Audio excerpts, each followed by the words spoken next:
jaalalaaf jedhanii lubbuu ofii dhabuu yookaan lubbuu ofiitti murtoo dafanii fudhachuun mo'aa baasu. Baay'ee nama gaddisiisa dhugaa dubbachuu fi jaallatanii dhabuunis baay'ee nama gaddisiisa. Garuu jaalalaaf jedhanii immoo namaaf jedhanii lubbuu ofii wareeguu yookaan lubbuu ofii irratti tarkaanfii fudhachuun gaarii miti. Nagaa hin daganne obboloota koo akkam jirtu? Nagaa keessanii ani nagaa kooti. Isinis bakkaaf lafa jirtanitti nagaa guutuu akka qabdan abdii guddaan qaba. Ani obboleettiin keessan Waaqayyo haa galatu nagaa kooti. Egaa obboleessi kuni mucaa Suudii jira, inni Suudii jira jechuudha. Isa booda utuma Suudii jiraatu kan jaallate immoo Dubaay jirti jechuudha. Dubaayitti jaallate jechuudha. Suudii taa'e. Isa booda mucaan kuni eegii wal jaallatanii waan hundumaa xumuratanitti maatii isaa ergee isa booda akkas nikaa hidhatee jechuudha. Mucaa kanaa jechuudha Dubaayitti. Isa booda mucaa kana maatii beeksisanii maatiin lamaan wal beeku jedhame. Baay'ee nama gaddisiisa dhugaa dubbachuu fi mucaan kun jechuudha iddii jaalala wal qabsiisanii iddii jaalalli lamaan isaanii gidduutti hoo'ee waliin fuune malee nikaama hidhatanii maatii himatu beeke. Garuu inni biyya garaagaraa jiru. Isa booda mucaan kun mana zargii deemtetu nama faana suura ishii ijoollota dhiiraa faana hariiroo godhattee suura ishii poosti goote piroofaayilii godhattee jedhama. Isa booda walumatti bakka waluma xiqqoo wal lolloluu wal caqacaqu walitti dudubbatu wal hamantoo dhabanii jechuudha. Isaan lamaan gidduu wal hamantootu dhibe. Haa ta'u malee isa booda mucaan kun hariiroo nama faana haa jalqabdu malee eegii wal hamantoo dhabanii mucaan kun immoo sababa wal shakkaniif maatiin hunduu beeka waan ta'eef mucaan kun jaalala ishiitiin qabameera waan ta'eef lubbuu isaa of dabarsee jechuudha. Sababa jaalalaarraan kan ka'e.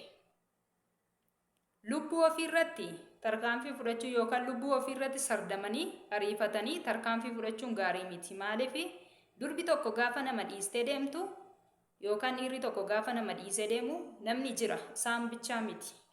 Namni gara biraas jira. Maaliif namni sun tokko yoo gatee deeme amma fakkeenyaaf isheen dubaraa yoo gattee deemte innis immoo nama akkasaa hin dhabuu jechuudha. Nama ishiidhaa olii argachuu danda'a. Maaliif yeroo har'aa immoo dhiirri akka barbaadetti dhugaa dubbachuuf akka kootti 2 kan fuudhudha jechuudha. Maaliif eegga ishiin dhiistee deemte yeroo isaa eeggatee haala mijeeffatee bakka irraanfachiisee ka'ee of irraanfachiisee ka'ee lubbuu isaa tasgabbeessee bakka jaalalli illee nama miidha. Garuu jaalala keessa gallaan jaalalli nama miidha. Garuu immoo isa booda bakka ishee caalaa fuudhuu danda'a dhugaa dubbachuuf.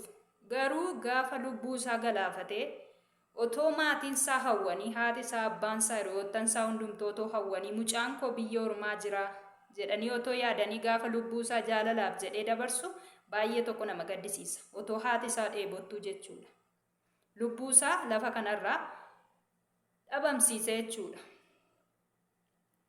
Baay'ee nama gaddisiisa. Dhaabbatanii ilaaluun barbaachisaadha. Warri lubbuu ofii galaafatan jaalalaa jechuudha. Haa deemtu haa heerumtu bakka yoo barbaadde jechuudha. Maaliif lubbuu koo galaafadha?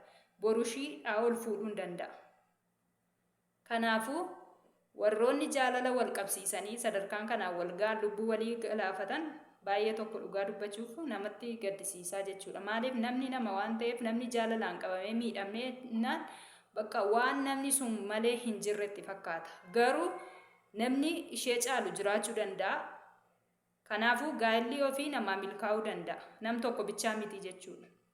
Kanaaf lubbuu keenya lafa kanarraa galaafachuu hin qabnu sababa kanaaf jechuu Waaqayyo namaa oolchu otoo haati abbaan isaa hundumtuu hawwanii mucaan kun lubbuu isaa biyya ormaa keessatti sababa jaalallee isaatiif sababa wal amantoo dhabaniif sababa wal caqacaqaniif sababa ishiin nama biroo faana hariiroo godhatteef lubbuu isaa galaafatee jechuudha biyya ormaa keessatti. Kan akkasii Waaqayyo namaa baasu.